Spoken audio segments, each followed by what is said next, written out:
Good morning mga momshies! First time ko ulit magkakape and this time black coffee na. Ang nilagay ko ay honey and sana umayos-ayos yung pakiramdam ko kasi nung nag-stop ako totally ng coffee medyo hindi ako nakafunction ng maayos. Parang may kulang sa katawan ko at medyo sumasakit yung aking ulo. So nag-research ako na may nabasa ako na isa sa main reason ng pagsakit ng ulo at yung parang mabigat sa katawan is kapag nag-stop totally ng pag-intake ng caffeine. And yun kasi yung nangyari. So 2 months na akong walang caffeine sa katawan. Before, araw-araw talaga caffeine. Kaya sana po Lord, sana maging okay na yung pakiramdam ko, wag nang sasakit yung ulo ko at magiging okay na ang lahat. Ayan, mag-coffee tayo habang nag-o-online Kapamilya Daily Mass. God bless mga moms. Na-miss ko magkape mga momshies.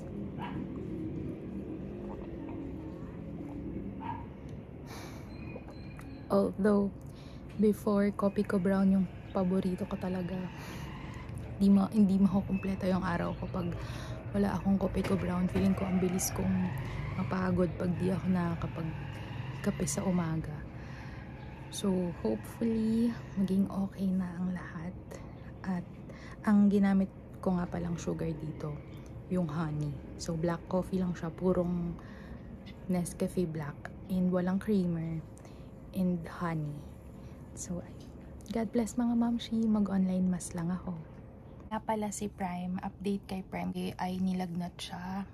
38.4, ganyan. Tapos masakit daw ulo niya. So, nilagyan namin siya nung cool fever na pang kid sa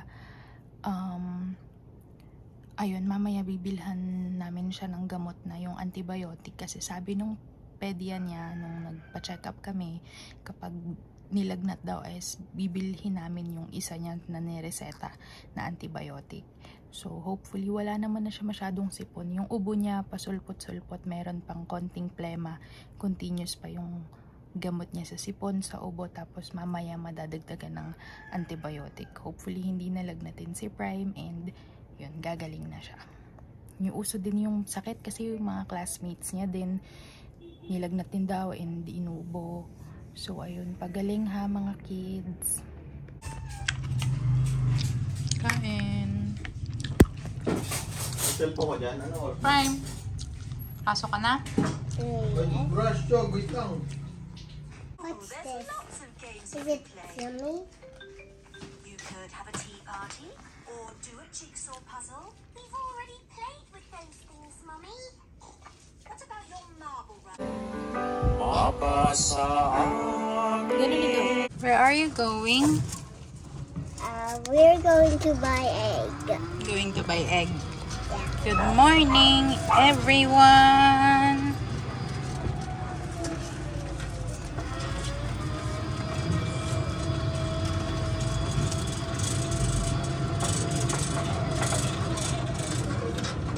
Good morning, momshies. Today is Saturday, November 18. And I feel great today. Magbabox tayo ng Shopee order. I'm so grateful dito sa Shopee order na to. And hopefully maging successful yung delivery. Kasi alam nyo guys, itong client na to ay worth 6,000 pesos na nails.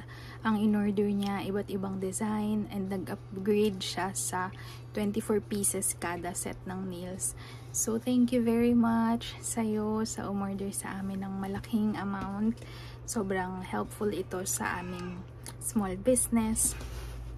And, ayun, ipapakita ko sa inyo yung mga design na in-order niya. Yun nga pala guys,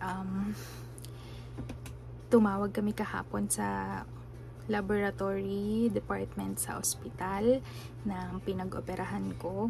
At itinanong namin kung may resulta na yung biopsy ng aking breast operation. And ayun, thank you Lord, may resulta na daw. Ito medyo kinakabahan na naman ako, pero syempre mas uunahin natin yung pananampalataya natin. Lord, I pray na sana maingay lang.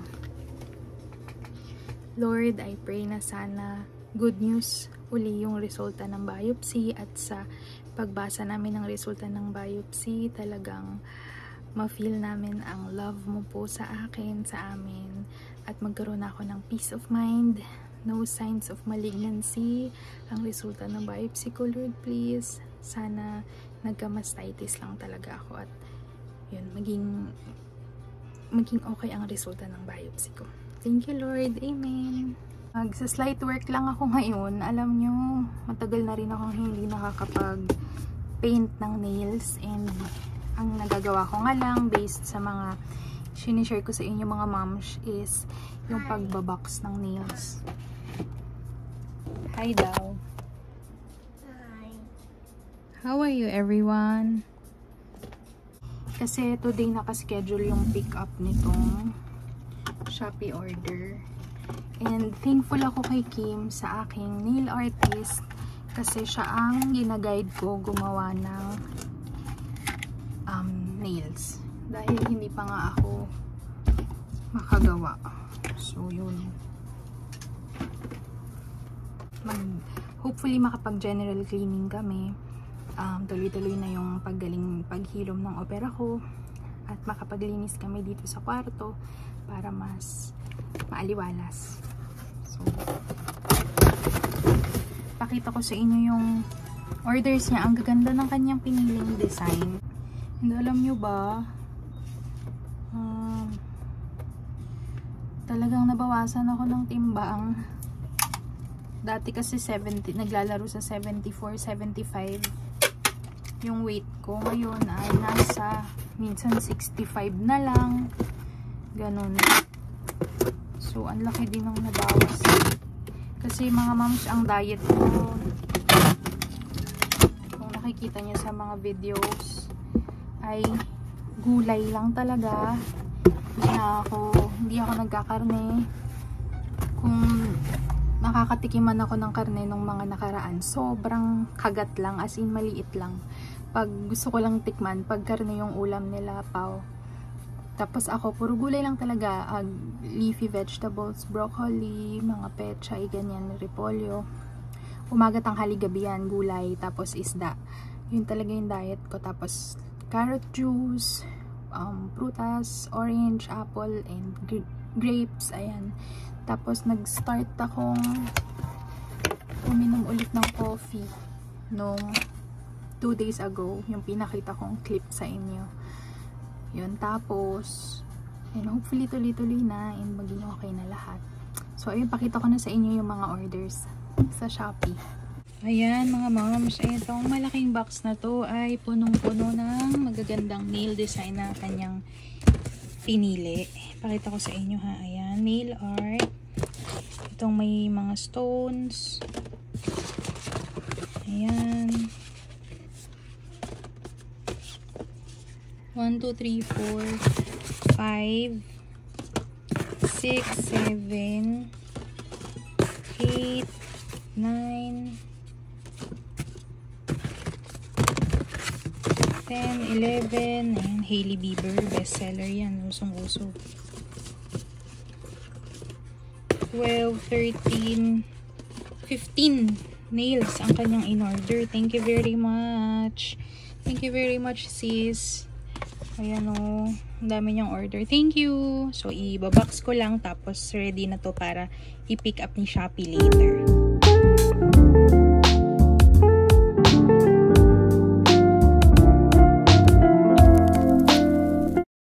Assurance ng Diyos sa gospel ngayong gabi na lahat ng lumalapit sa Kanya, dumadaing, humihingi ng saklolo at tulong, ay hinding-hindi niya pababayaan. Good morning, Momshies. Happy Sunday. Today is church day. So, every Sunday, sana mga Momshi, makapaglaan tayo ng oras na dumalaw sa tahanan ng Diyos at magdasal tayo. Sunday is for the Lord, for our God. Nagsisimba kami today. Kakatapos lang namin mag-breakfast. liliguan lang si Prime, tapos mag-church na kami. Happy Sunday mga mamshis! Magdadasal tayo ha!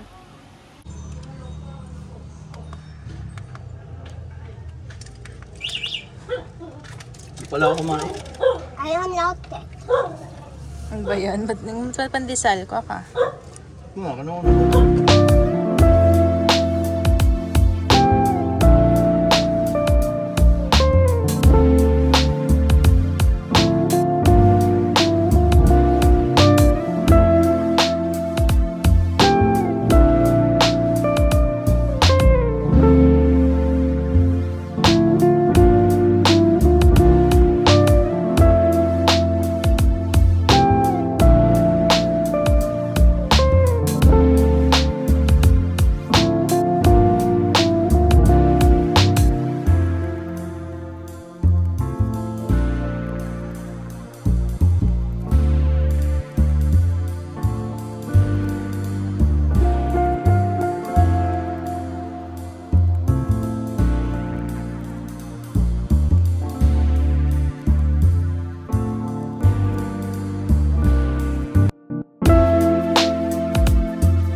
Wow!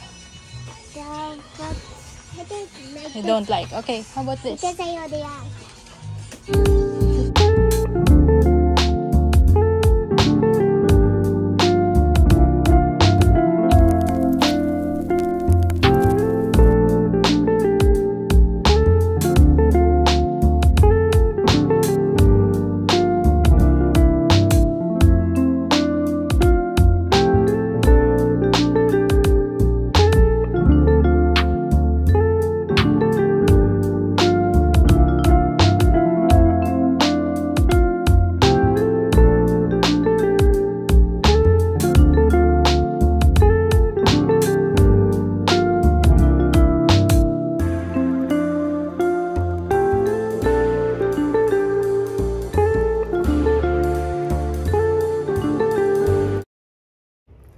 Hello mamshis!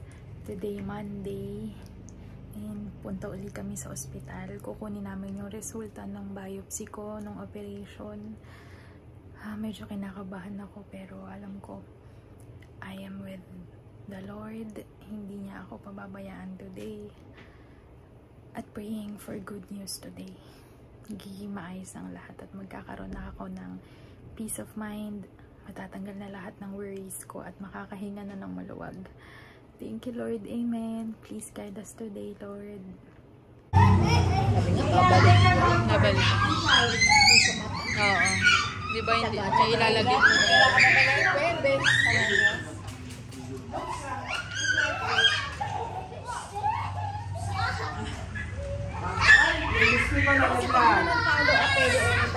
Hindi ka magmadali.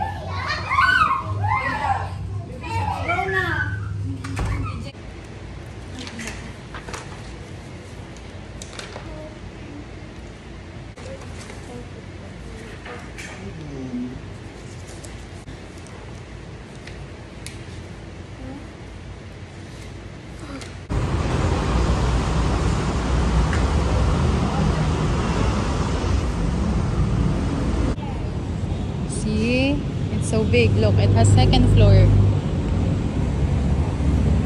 So big, right? Why do they have a dome? Morning, mamshis! Kahapon ay nakuha na namin ang resulta ng aking biopsy ng operation. Diyos ko mga mamshi. Sobrang kaba ko kahapon habang nag-iintay kasi nasa chapel lang ako. Si Paolo and si Prime yung kumukuha ng resulta sa laboratory. Tapos dasal lang ako ng dasal, hawak-hawak ko yung rosary. Sa daan pa lang, nasa bus pa lang kami kasi nag-commute kami eh. Nasa bus pa lang kami, nagro-rosary na ako. Sobra yung kaba ko pero hindi ako iniwan ni Lord. Oh, thank God. Alam nyo ba mga moms, lahat ng pinagdasal ko talagang tinupad ni Lord. Kahapon, mga moms, negative po sa malignancy yung specimen, yung biopsy result ko. Thank you Lord. Nagdasal ako, pinagdasal ko sana mastitis lang, no signs of malignancy. Yun talagang ibinigay ni Lord mga mamshi. No signs of malignancy yung resulta ng biopsy ko at mastitis po talaga yung nangyari sa breast ko. So nagdadasal ako, hopefully hindi na siya bumalik. Sana wala nang naiiwang infection sa loob ng breast ko at mas mabilis na yung paggaling ng opera ko. Thank you Lord. Amen. Mga moms, alam nyo, sobrang great ni Lord. Sobra yung pagmamahal niya sa atin. Basta tumawag lang tayo lagi sa Kanya, magdasal lang tayo ng taimtim, isumbong natin lahat ng dinadala ng bigat natin sa dibdib natin. Nakikinig po ang Diyos, mga moms, napatunayan ko yan. Mag-upload na lang ako ng separate video, moms. Kukwento ko yung mga napagdaanan ko. So, ngayon, nagpapagaling na lang ako ng opera. And ang next follow-up namin sa doktor ay 2 weeks pa. So, December. And yun, hopefully makabalik na ako sa province kasi gusto kong pasalamatan si Tita Emma, ang mga pamilya ko doon. At gusto ko makita nila na magaling na ako at malakas na ako. Kasi yung huling uwi ko doon talagang medyo nanghihina ako dahil sa iniinda ko sa breast ko. So, hopefully, gumaling na ng tuluyan yung opera ko at wala nang infection na mangyari. And God is good. Lagi tayong magdasal mga momshies. May itatry akong bagong skincare, Prestige. Hinahanap ko yung Rix kaso sabi nung nagbebenta, ginamit niya daw yung Rix. Bago na daw yung formula. Medyo hindi niya nagustuhan yung effect. So, ito ni-recommend niya sa akin. Hopefully ay hiyang ako dito sa Prestige. Matagal ko na rin tong nakikita-kita online eh. So, ayan. Gamitin natin mga mamshi. Nagbabox ako ng order, mamshies. First time ko ulit umupo dito sa aking station, sa aking work desk. And ito, box lang akong order. Si Kim may pasok, yung aking nail artist. So, nasa production area siya. And kakatapos niya lang gawin to. Shopee order kasi to, later ipipick up na. So, ayan. Minimal work lang for me. Boxing lang muna ng order. And then, ipapak ko lang. Tapos, ready na to ipaship mamaya. Hello, mamshies. Bis ka muna. Get your sando. Nakauwi na si Prime galing school. Ito yung kanyang workbook. And careful. Meron siyang assignment. Ito daw yung ginawa niya. Kailangan pa niyang i-improve yung kanyang paghawak ng lapis tsaka color. Medyo hindi pa siya ganun kadiin mag-color and mag-write. Pero mai-improve yan as time goes by. And ito, may assignment si Prime. So, gagawin lang muna namin yung kanyang assignment. Ano, hindi mo mabuksan? Yes. Hila mo na lang yan nasa ibabaw. Hila mo.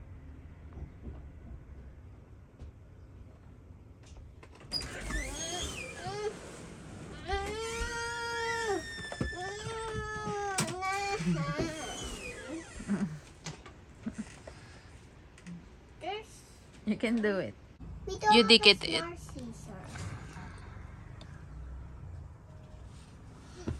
No, you were. No, you were. Can you do it? Can you tell them that I will feel better? Prime will feel better. And you and then And me, and then... And Zach. And Zach. Yes. How can I? It's not straight ticket yet.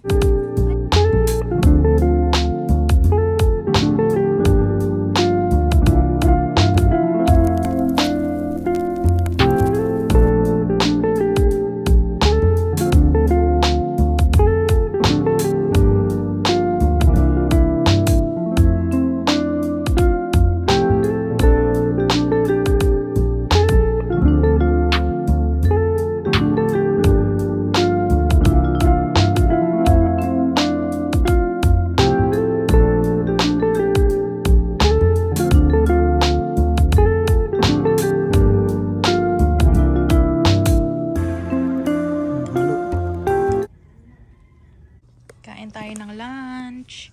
Hindi ako magra-rice ng lunch. Continuous pa rin yung diet ko, mga mamshi. Syempre,